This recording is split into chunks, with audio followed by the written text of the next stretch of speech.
우리 사랑하는 앤드루스 교회 성도 여러분, 한 주간 동안 평안하셨습니까? 네. 새해 복 많이 받으시기 바랍니다. 제가 사실은 새해 인사를 할 때 이렇게 하는 걸 별로 좋아하지는 않습니다.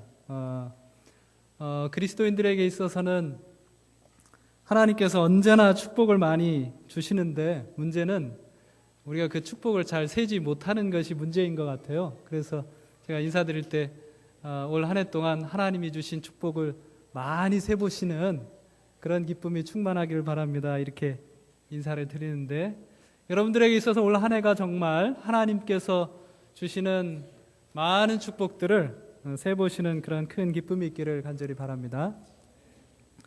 오늘 아름다운 찬양을 통해서 하나님께 영광을 돌려주신 우리 찬양대원 모든 분들께 진심으로 감사드립니다.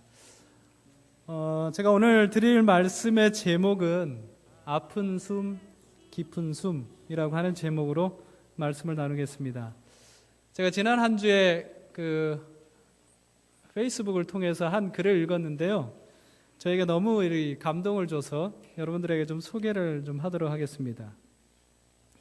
20대들이 뽑은 힘들었을 때 삶의 지표가 되어진 글귀 해가지고 20가지가 나왔는데 제가 20가지를 다 읽기는 시간이 부족하고요. 제가 여러분들에게 한 6가지 정도 읽어드리겠습니다. 두 번째, 인생은 곱셈이다.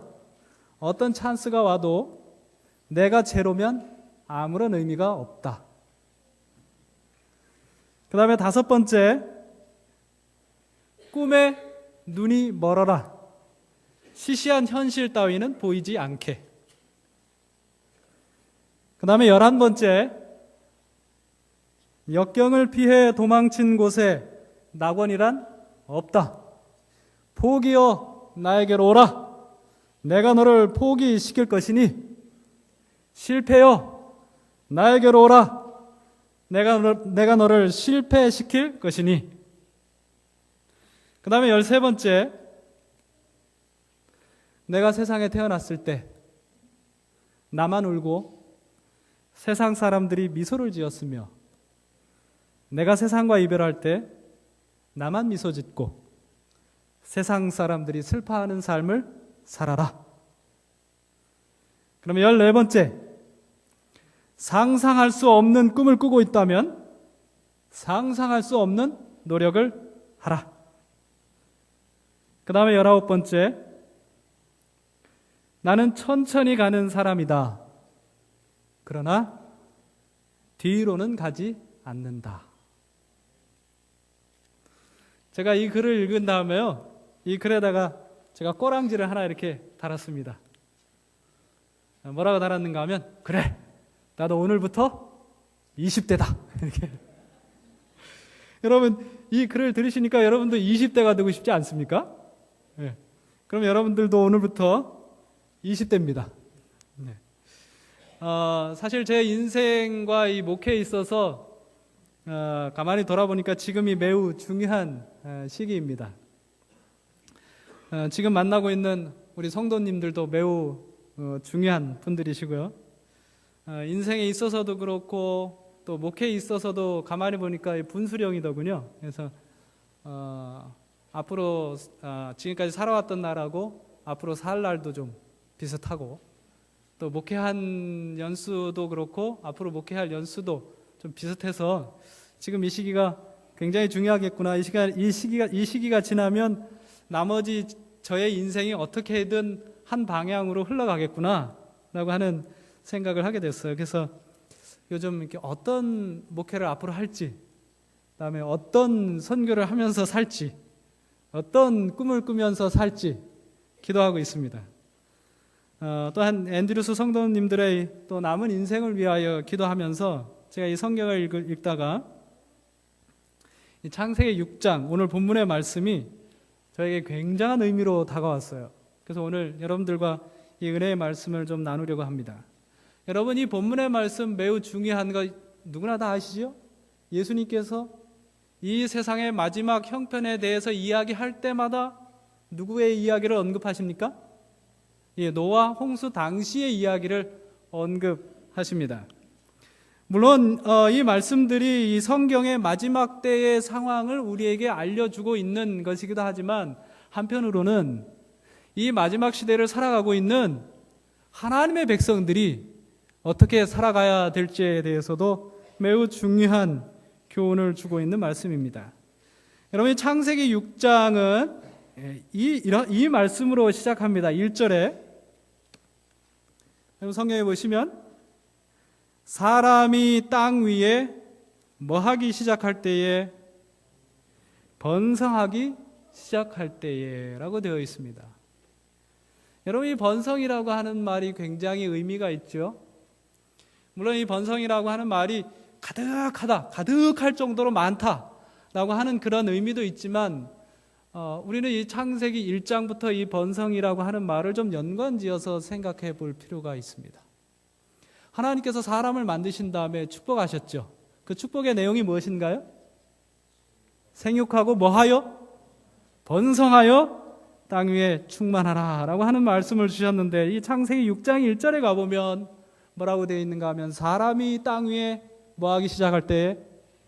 번성하기 시작할 때에. 과연 이 노아 홍수 당시에 얼마나 많은 인구가 살았을까? 제가 이 말씀을 준비하면서 한번 실제로 이렇게 계산을 해봤어요. 근데 제가 수학을 잘 못해가지고 이 계산하기가 이제 불가능하다는 것을 이제 깨닫고 제가 이제 여러 이렇게 자료들을 이렇게 검색을 해봤습니다. 그랬더니 한국창조과학회 LA 지국장님이 당시에 노아 홍수 당시에 인구가 얼마나 될까 이렇게 계산해 놓은 것이 있더군요. 그분의 글에 의하면 이 창세기에 나와 있는 이 족장들의 그 연대만을 이제 그대로 계산했을 때 노아가 600세 될 때까지 한 1656년이 흘렀다고 합니다. 창조 이후로. 그다음에 이제 이 인구수를 조사할 때 여러 가지 변수들을 다 이게 최소한으로 잡고 이 한 족장이 6인 가족, 그다음에 한 세대를 100년, 수명을 500년으로 잡으면 홍수 당시 인구가 얼마 정도 되는가 하면 2억 3,500명 정도 된답니다. 그런데 이제 에녹의 경우를 제외하고 이 족장의 평균 나이가 얼마입니까? 912세죠. 912세로 계산을 해보니까 당시 인구가 1370억 정도 된다고 합니다. 네. 뭐 반으로 자르더라도 어마어마한 숫자죠. 한 70억 넘는 인구가 살았던 것입니다. 그래서 제가 이 말씀을 토대로 해서 당시에 이 상황을 이렇게 상상을 해보니까요. 노아가 이 120년 동안 복음을 전할 때 그냥 방주 만들고 그 앞에서 지나가는 사람 붙잡고 홍수가 있을 테니까 방주로 들어와 구원을 받으시오 이렇게 했을 것이라고 감히 상상할 수가 없습니다. 얼마나 이 노아가 그 흩어져 있는 수많은 사람들에게, 여기 성경 표현대로 땅 위에 번성하기 시작했으니까 땅에 거의 많은 사람들이 가득 찰 정도가 됐으니까 얼마나 이 노아가 이 복음을 전할 때 전략적으로 전했을까요? 노아를 비롯해서 수많은 믿음의 의인들, 무드셀라와 같은 그런 의인들이 이 일에 동참했으리라고 하는 사실은 너무나 분명한 것입니다. 자, 그런데 사람이 땅 위에 번성하기 시작할 때에 무슨 일이 있었는가? 참 5절은 너무너무 가슴 아픈 구절로 이어지고 있습니다. 5절에 뭐라고 되어 있습니까?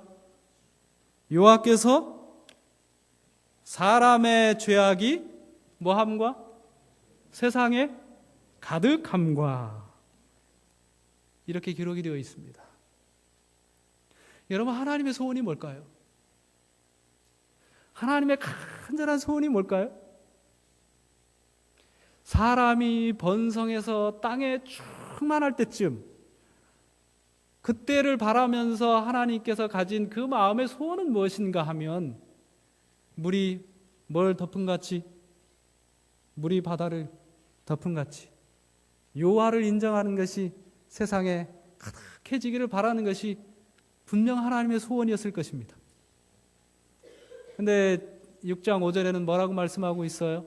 뭐가 가득하다고요? 세상의 죄악이 관영하다라고 기록되어 있습니다. 제가 그러면서 성경의 역사를 이렇게 추억을 해봅니다. 사람이 땅 위에 번성하기 시작할 때 한 번도 하나님의 의가 세상에 가득했던 적은 없습니다. 아담 이후로 세상이 시작할 때 성경은 무엇으로부터 시작하나요? 가인의 죄악으로부터 시작합니다. 노아 홍수 이후에는 무슨 이야기부터 시작하나요? 바벨탑에서 있었던 반역의 사건으로 시작합니다. 아브라함을 거쳐서 이스라엘로 시작된 세상도 우리가 성경을 읽어보시면 사사기에 그 수많은 패역과 반역에 관한 역사로 시작하고 있어요. 얼마나 이 가슴 아픈 장면인지 모릅니다. 그리고 이 창세기 6장에는 그 당시에 있었던 죄악의 여러 가지 모습들을 그려놓고 있습니다. 2절에 보면 하나님의 아들들이 딸들의 아름다움을 보고 자기들의 좋아하는 모든 여자를 아내로 삼는 이야기가 나와요. 외모 지상주의죠. 가족제도의 붕괴입니다. 뭐만 봐요? 사람의 외모만 봅니다. 마음을 보지 않아요. 그리고 자기가 좋아하는 모든 여자, 그게 하나이도 좋고 두려도 좋고 셋여도 좋고 모든 여자를 아내로 삼는 그런 가족제도의 붕괴의 모습을 보여주고 있습니다. 그 다음에 3절에는 여기 말씀하신 것처럼 여호와께서 이르시되 나의 영이 영원히 사람과 함께 하지 아니하리니 이는 그들이 육신이 되미르라 라고 말씀하셔서 사람들의 마음 가운데서 다 누구를 쫓아냅니까? 하나님의 성령을 쫓아내고 있는 사람들의 모습을 그리고 있습니다. 로마서 1장에는 이러한 사람들의 모습을 우상 숭배하는 사람들의 모습으로 그려놓고 있습니다. 하나님께서 존귀하게 창조하셨지만 사람들이 그 하나님의 형상을 무엇으로 바꿉니까? 금수와 버러지의 형상으로 바꿔서 섬기고 있는 그러한 우상 숭배의 모습을 성경이 기록하고 있어요. 실제로 여러분 부조와 선지자를 읽어보면 이 당시에 사람들이 얼마나 많이 우상 숭배에 빠졌는지 모릅니다. 땅에는 이 장에 표현하고 있는 것처럼 수많은 각종 존귀한 보석들이 있고 땅의 나무와 그런 식물들은 얼마나 찬란한지 하나님께서 선물로 그들에게 주셨지만 그들은 하나님보다는 그 선물을 섬기고 있었던 것입니다. 그 다음에 4절에 보면 그 당시에 네피림에 관한 이야기를 하고 있는데 그들을 용사라고 표현을 하고 있습니다. 여러분 그 당시에 왜 용사가 필요할까요? 뭐 하는데 용사가 필요할까요? 그들은 동물을 죽이고 사람들을 죽이고 부자 선지자에 의하면 그래서 그 당시에 압제받는 자들의 탄식이 하늘에 상달할 만큼 되었다라고 이야기하고 있습니다. 그러나 제게 더 큰 충격을 주는 구절은 4절과 5절에 있는 구절인데요. 4절에 보면 그 당시 땅에는 네피림이 있었고 그 다음 구절이 어떻게 되어 있습니까? 그 후에도 이렇게 되어 있어요. 이 사람들의 타락이 한순간, 일순간으로 끝나는 것이 아니라 어떻게 된다는 이야기예요? 지속적으로 계속해서 이 사람들의 이 죄악이 난무하고 타락이 계속되고 있다고 하는 상황을 이야기하고 있어요. 그래서 5절에는 결국 어떻게 됩니까? 그의 마음으로 생각하는 무슨 계획? 모든 계획이 어떻게 악하다고요? 항상 악할 뿐이다 라고 기록하고 있습니다. 어떻게 사람이 생각하는 모든 계획이 어떻게 그렇게 항상 악할 수가 있을까요?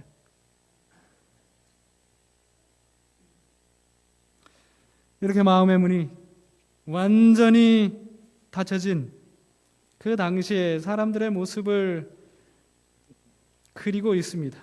이토록 철저하게 타락하고 있는 것이죠. 제가 이제 우리 교회의 모습을 좀 생각을 해봅니다.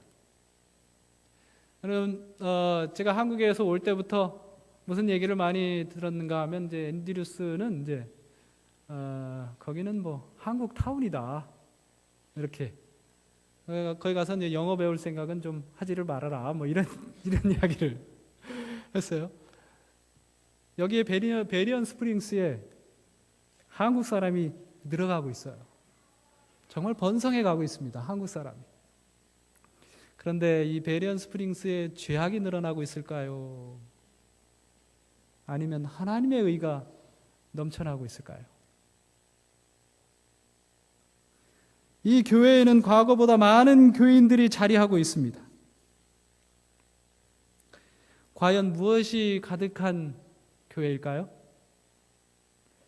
특별히 목회자의 가정이 이 마을에 들어가고 있고 교회에도 많아지고 있는데 전 목회자로서 목사로서 이 마을과 교회는 정말 하나님의 의가 가득해지고 있는지 생각하지 않을 수 없었습니다. 그러한 이 노아 당시의 사람들의 모습을 보면서 하나님의 마음이 어떻다고 성경이 기록하고 있습니까? 6절에 땅 위에 사람 지으셨음을 한탄하사 마음에 근심하시고 그 다음에 하나님이 결심을 하십니다. 7절에 이르시되 내가 창조한 사람을 내가 지면에서 뭐하리라? 쓸어버리되 라고 하는 말씀을 하고 있습니다. 여러분 여기 하나님께서 한탄하셨다고 되어 있는데 이 한탄이라고 하는 말 속에는 이런 의미가 좀 포함이 되어 있습니다. 깊은 숨을 쉬면서 감정이나 슬픔이 밖으로 표출되는 것을 표현하는 단어입니다.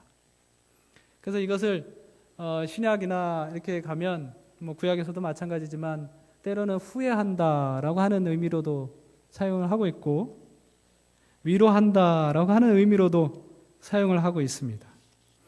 그리고 여기 근심이라고 되어 있는 이 단어에는 어떤 의미가 포함되어 있는가 하면 감정적으로도 슬플 뿐만 아니라 실제로 이 육체적으로도 고통스러운 것을 표현하는 그 의미가 담겨져 있어요. 그래서 이 창세기 6장 6절을 새 번역에는 뭐라고 이렇게 번역을 했는가 하면 땅 위에 사람 지으셨음을 후회하시며 마음 아파하셨다 이렇게 기록하고 있습니다. 저는 이 후회라고 하는 말을 좀 다르게 좀 생각하고 싶습니다. 하나님이 사람 지으셨음을 후회하셨을까? 여기에 더 좋은 번역의 의미가 있어서 제가 위로하다라고 하는 의미로 그 상황을 좀 생각을 해봤고 여러분도 그렇게 생각해 보기를 바랍니다. 하나님이 그 사람 지으셨음을 향해서 위로하셨다라고 하는 말로 이해했을 때 제 심장을 망치로 두드리는 것을 느꼈어요. 하나님이 마음이 얼마나 아프셨을까? 얼마나 마음이 아프셨으면 그 삼위 하나님께서 그 아픈 마음을 주체할 수 없어서 지금 서로 위로하고 계시는가?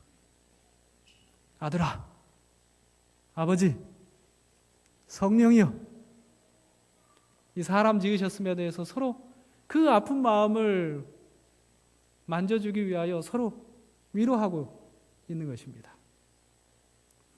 그리고 그 하나님께서 결심을 하셨는데 여기 쓸어버린다라고 하는 이 표현이 이 말씀을 하시면서 뭐라고 말씀하시는가 하면 내가 창조한 사람이다. 이렇게 말씀하고 계셔요. 여러분 하나님께서 내가 창조한 사람이라고 말씀하셨을 때 그게 얼마나 하나님에게 있어서 가슴 저리는 이야기인지 여러분도 아시죠? 여러분 시편 139편 13절부터 18절에 보면 하나님께서 사람을 창조하실 때 어떤 마음으로 창조하시는지가 너무 잘 나와 있어요. 제가 좀 읽어드리겠습니다. 몇 구절만, 몇 표현들만 좀 여러분들에게 소개를 해드리려고 합니다. 나의 형체가 주의 앞에 숨겨지지 못하였나이다. 여러분, 아이를 뵈면 어디로 갑니까? 아이가 안 보이는데 어디로 가요? 병원으로 갑니다. 그래서 뭘 찍죠? 초음파 사진을 찍어요. 초음파 사진을 찍으면 그 아이의 모습이 사람같이 생겼습니까? 괴물같이 생겼습니까? 괴물같이 생겼어요. 근데 다른 사람 아이는 그렇게 보이는데 내 아이를 초음파로 찍은 그 사진을 보면 그 아이가 얼마나 사랑스럽던지. 여러분 그거 아시죠? 하나님께서 사람을 창조하실 때 아직 형체가 나타나지도 않았는데 하나님께서 어떻다고요? 그것을 보시는 것입니다. 꺼내놓고 보시는 것입니다. 그리고 나를 위하여 정한 날이 하루도 되기 전에 주의 책에 다 기록이 되었나이다. 하나님이 육아일기 쓰시는 거죠. 뭐 하기 전에? 다 키워놓고 쓰시는 게 아니라 하루도 안 됐는데 하나님께서 육아일기를 쓰고 계셔요. 얼마나 이 사람에 대하여 가지고 있는 한 사람 한 사람이 창조될 때마다 하나님께서 얼마나 큰 애정과 그 생각을 가지고 있는지 모르겠어요. 그래서 다윗이 이것을 발견하고 하나님이여 주의 생각이 내게 어찌 그리 보배로우신지요 그 수가 어찌 그리 많은지요. 그 시편 139편에 나와 있는 다윗의 고백입니다. 그런 하나님께서 지금 뭐하고 계십니까? 너무 가슴 아파하면서 서로 위로하고 있습니다. 근데 여러분 그게 위로가 될까요? 우리가 자식을 키워봐서 압니다. 자식이 속썩일 때 부모들끼리 나간 자식 보면서 서로 위로하죠. 그게 위로가 됩니까? 위로가 안 됩니다. 자식이 돌이킬 때까지는 그게 위로가 안 돼요. 리처드 포스터라고 하는 사람이 이렇게 기록하고 있습니다. 오늘날 하나님의 마음은 사랑의 상처로 벌어져 있다. 하나님은 그분과 멀어져서 다른 일에 빠져 있는 우리 모습을 보시며 가슴 아파하신다. 그분께로 가까이 가지 않는 우리를 안타까워하시며 그분을 잊고 지내는 우리의 모습에 슬픔을 느끼신다. 좀 더 많이 가지려는 우리의 집착에 눈물 흘리신다. 그분은 우리가 그분께 나오기를 갈망하고 계신다. 그럼 위로가 안 되는 하나님의 가슴에 위로가 되는 사람이 있었습니다. 그 이름 뜻이 위로입니다. 누구예요? 노아입니다. 그래서 8절에는 그러나 노아는 여호와께 뭘 입었더라? 은혜를 입었더라 라고 되어 있습니다. 여기 은혜를 입었더라 라고 하는 이 말은 원래 발견하다, 찾아내다 라고 하는 의미입니다. 그래서 거의 모든 성경에서는 8절을 노아는 하나님의 눈에서 은혜를 발견했다 라고 번역을 하고 있습니다. 노아는 하나님의 눈에서 어떤 은혜를 발견했을까요? 노아는 도대체 하나님의 눈에서 어떤 은혜를 발견했을까요? 나쁜 사람들은 다 죽는데, 다 멸망받는데 자신과 가족만 살리겠다고 하는 그런 하나님의 말씀을 듣고 그게 은혜라고 느꼈을까요? 아닙니다. 우리가 성경에 나와 있는 의인들은 한 번도 그런 의인이 기록된 적이 없습니다. 죄악이 관영한 이 세상, 나면서부터 생각마저 항상 악할 뿐인 이런 사람들을 향해 가지고 있는 하나님의 한숨, 하나님의 근심, 노아가 그것을 듣고 발견한 것입니다. 그도 이러한 세상을 바라보면서 체념적으로 한숨을 쉰 것이 아니라 그들에게 대한 애절한 마음을 가지면서 가슴 아픈 한숨을 쉬는 그런 사람이었거든요. 그가 하나님에게서 그러한 모습을 그가 보는 것입니다. 그런 하나님께서 그들에게 돌이킬 수 있는 120년이라고 하는 시간을 주는 것을 노아가 발견하게 되었습니다. 그리고 그 가운데 회개하는 누구든지 살리기 위하여 방주를 만드시는 그런 하나님의 은혜를 발견합니다. 그리고 이런 죄악이 난무한 상황에도 불구하고 인간의 구원을 포기하지 않으시고 끝내 예수 그리스도 이 구세주를 이 땅에 보내시겠다고 하는, 그래서 의인을 남겨두시고자 하시는 그런 하나님의 의지를 노아가 발견하게 됩니다. 노아는 그 강력한 하나님의 은혜를 발견하고 가만히 있을 수 있었을까요? 노아는 더 이상 가만히 있을 수 없었습니다. 그래서 그는 그가 가지고 있는 전 재산을 털어서 사람을 사고 연장을 만들고 나무를 잘라서 방주를 짓는 것입니다. 그리고 120년 동안 하나님의 아픈 가슴으로 사람들에게 방주로 들어와 구원을 받으시오, 방주로 들어와 구원을 받으시오 라고 하는 그런 복음을 외칠 수 있었던 것입니다. 사람들로부터 아무리 모욕과 조롱과 심한 욕설을 당한다고 하여도 그는 하나님의 한숨과 근심을 듣고 가만히 있을 수가 없었어요. 셈, 함, 야벳이 학교에 다니면서 집에 돌아와서는 엄마, 아빠, 친구들이 아빠를 미친 사람이라고 얘기해 라고 하면서 울먹여도 노아는 그 방주 짓는 일을 더 이상 멈출 수가 없었던 것입니다. 한 사람이라도 더 구원하고자 하시는 그런 하나님의 가슴 아픈 한숨을 들었는데 그 은혜를 경험한 사람이 어떻게 멈출 수 있단 말입니까? 그가 120년간 지치지 않고 미치도록 그렇게 외칠 수 있었던 이유, 그는 하나님의 은혜를 발견하고 하나님의 은혜를 옷으로 입은 사람이었기 때문입니다. 그리고 그가 그제서야 압니다. 하나님께서 이 쓸어버리되라고 하는 그 말이 이 세상을 멸망시키기 위해서 하나님이 하시는 말씀이 아니구나. 사람을 정결하게 하셔서 구원 얻고자 하시는 그런 하나님의 표현이라고 하는 것을 그가 알게 되죠. 그전까지는 하나님이 이 더러운 것들 빗자루로 쓸어버리듯이 그렇게 이 세상을 쓸어버리는 것이라고 생각을 했었습니다. 아닙니다. 이 세상을 정결하게 하고 싶어하는, 그 마음에서부터 죄악을 쓸어내고 싶어 하시는 그런 하나님의 은혜라고 하는 것을 그가 발견하게 되죠. 그래서 이 하나님의 은혜를 알고 노아는 요나처럼 기별을 전하지 않았습니다. 요나는 정말 니느웨가 어떻게 되기를 바랬어요? 니느웨가 쓸어버려지기를 바랬습니다. 그러나 노아는 그렇게 전하지 않았어요. 그래서 부자 선지자 97쪽에 보면 홍수전 사람들이 그 경고를 믿고 그들의 악한 행실을 회개하였더라면 주께서 후세의 니느웨에서 행하신 것처럼 그분의 진노를 돌이키셨을 것이었다. 만약에 그렇게 되었더라면 노아가 만든 이 방주는 멸망의 기념물이 아니라 하나님의 용서의 기념물로서 계속해서 남아 있었을 것입니다. 이렇게 하나님의 마음을 이해해 주는 이런 인간 자식이 있어서 하나님이 아픈 숨이 아니라 정신을 차릴 수 있는 깊은 숨을 쉴 수 있게 된 것이죠.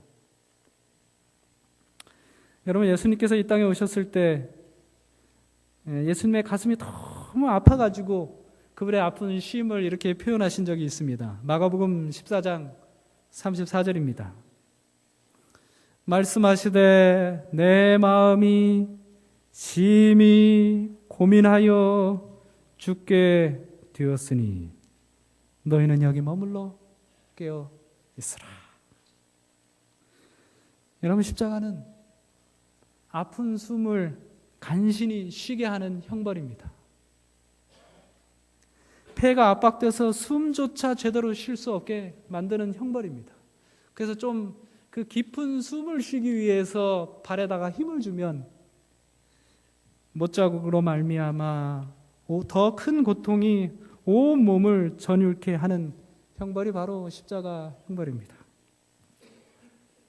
나의 죄가, 여러분의 죄가, 우리의 죄가 그분의 심장을 짓눌러서, 가슴을 짓눌러서 그분으로 하여금 아픈 숨을 가까스로 쉬게 하는 그런 형벌이 십자가죠.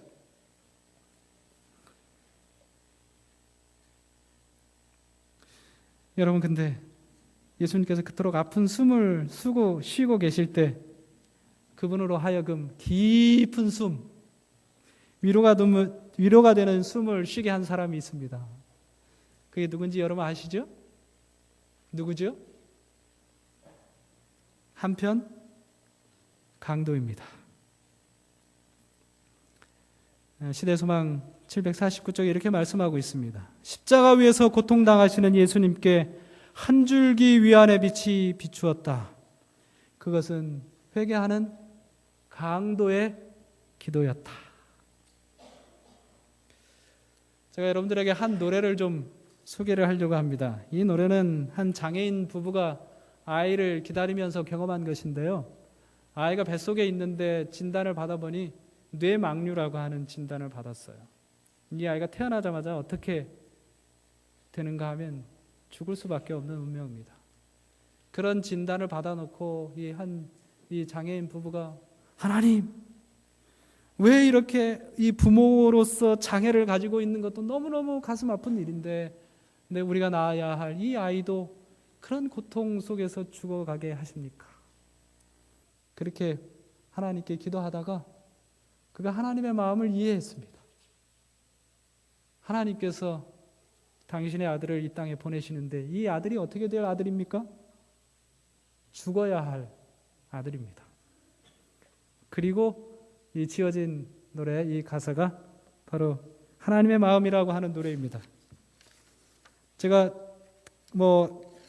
같이 좀 부르겠습니다.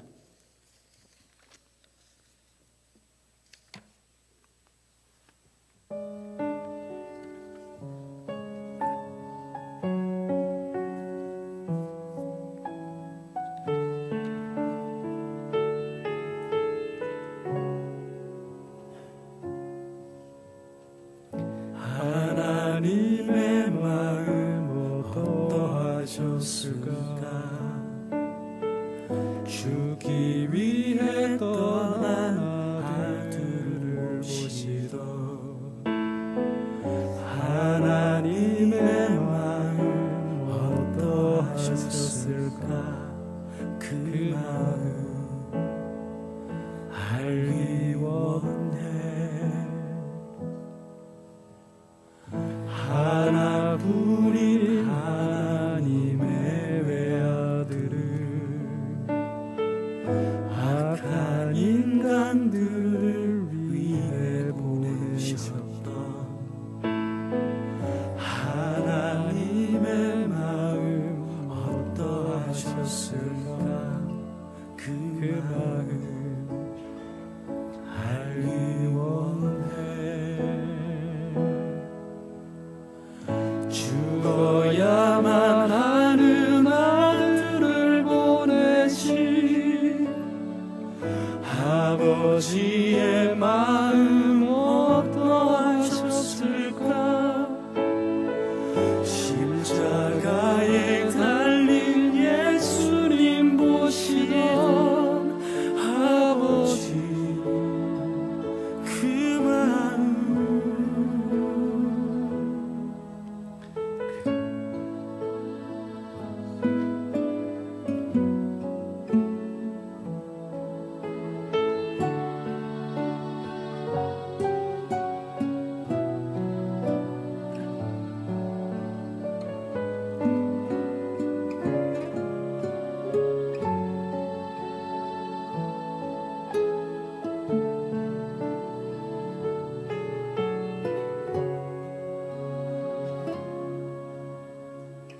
왜 내가 이런 사랑받게 됐는지 그 사랑 얼마나 큰지도 몰랐네.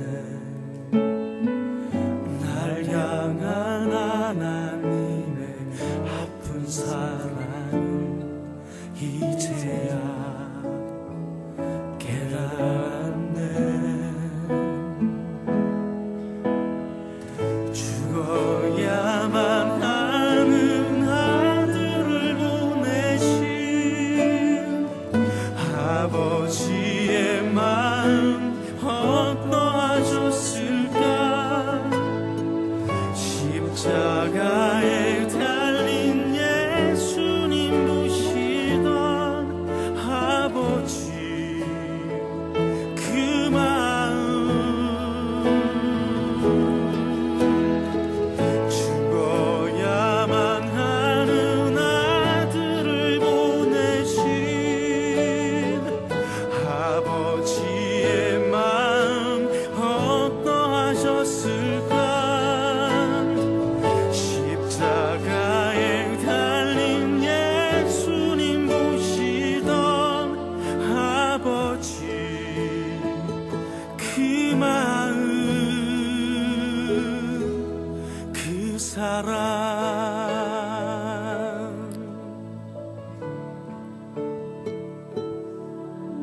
여러분 하나님의 아픈 숨이 느껴지지 않습니까? 그분이 이제 아픈 숨이 아니라 정말 깊은 숨을 쉬게 해야 되지 않을까요? 그분이 회개하고 돌이키는 사람들 보기를 얼마나 갈망하시겠습니까? 그래서 그분께서 그분의 제자들에게 깊은 숨을 쉬면서 성령을 받으라 말씀하셨습니다. 그런 마음을 이해해주는 자식이 되면 얼마나 좋을까요? 말씀을 마무리하면서 저는 하나님께서 왜 의인들을 부활시킬까? 아까 제가 처음에 말씀드렸던 내가 세상에 태어났을 때 나만 울고 세상 사람들이 미소를 지었으며 내가 세상과 이별할 때 나만 미소 짓고 세상 사람들이 슬퍼하는 삶을 살아라 말씀을 드렸는데 여러분 내가 죽는 것이 우리가 죽는 것이 하나님에게 큰 슬픔이 되면 얼마나 좋겠습니까? 하나님의 마음을 알아준 내가 죽는데 하나님의 마음이 얼마나 아프실까요? 그래서 하나님께서 의인들을 부활시킨다고 저는 믿습니다. 우리 모든 앤드루스 교회 하나님 성도 여러분, 여러분들께서도 노아처럼 하나님의 눈에서 하나님의 가슴에서 그분의 아픈 숨을 듣게 되시기를 간절히 바랍니다. 그리고 우리가 먼저 하나님에게 그 아픈 숨이 아니라 깊은 숨을 쉴 수 있게 하는 그런 정결하게 되는 경험을 우리가 하게 되기를 간절히 바랍니다. 그리고 여러분 더 나아가서 예수님께서 깊은 숨을 들이쉬면서 성령을 받으라 말씀하신 것처럼 성령을 받고 여러분들이 받은 그 은혜를 사람들에게 전함으로 많은 사람들을 구원하는 주의 자녀들이 되기를 간절히 바라면서 말씀을 마치겠습니다. 하나님의 무한하신 사랑과 예수 그리스도의 십자가의 은혜와 성령의 감동 감화하심이 하나님의 마음을 알고 하나님의 은혜를 입고 세상에 하나님의 복음을 전하여 하나님으로 하여금 아픈 숨이 아니라 깊은 숨을 쉬게 하기로 결심한 여기 모인 모든 무리 위에 이제로부터 영원히 함께하여 주시옵기를 예수 그리스도의 이름으로 간절히 축원하옵나이다. 아멘.